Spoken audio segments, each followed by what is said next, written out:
প্রায় ৫২০টি পদে fire service ও civil defence অধিদপ্তরে নতুন সার্কুলার প্রকাশ করা হয়েছে। এখানে এসএসসি পাশেই সকল জেলার ছেলেমেয়ে আবেদন করতে পারবেন।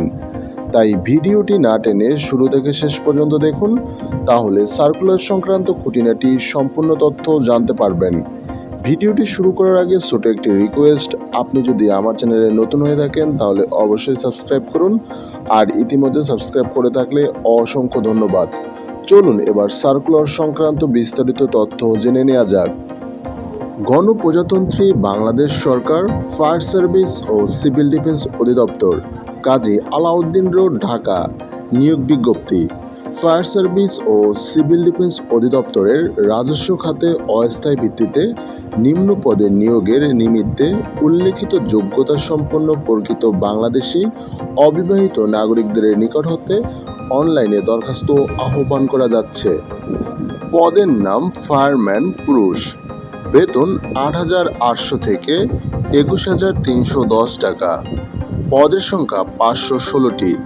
ন্যূনতম শিক্ষাগত যোগ্যতা ও অভিজ্ঞতা। শিক্ষাগত যোগ্যতা হল স্বীকৃত যে কোনো বোর্ড হতে ন্যূনতম মাধ্যমিক স্কুল সার্টিফিকেট বা সমান পরীক্ষা উত্তীর্ণ। শারীরিক যোগ্যতা: উচ্চতা ৫ ফুট ৪ ইঞ্চি, বুক স্বাভাবিক অবস্থায় ৩০ ইঞ্চি, সম্প্রসারিত অবস্থায় ৩২ ইঞ্চি। শারীরিক গঠন ত্রুটিমুক্ত হতে হবে।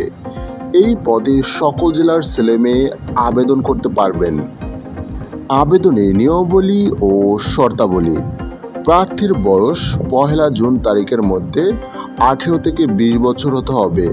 মুক্তিযোদ্ধার প্রার্থীর ক্ষেত্রে সর্বোচ্চ ৩২ বছর পর্যন্ত শিথিলযোগ্য। বয়সের ক্ষেত্রে কোনো প্রকার এফিডেভিট গ্রহণযোগ্য নয়। এই পদে আবেদনের ক্ষেত্রে গাড়ি চালনায় হালকা ড্রাইভিং লাইসেন্স প্রার্থীদের অগ্রাধিকার দেওয়া হবে।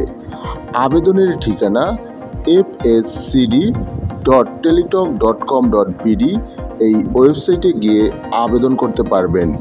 এই নিয়োগ বিজ্ঞপ্তি সংক্রান্ত কোনো তথ্য জানতে চাইলে অবশ্যই কমেন্ট সেকশনে জানিয়ে দিন। Thanks for watching.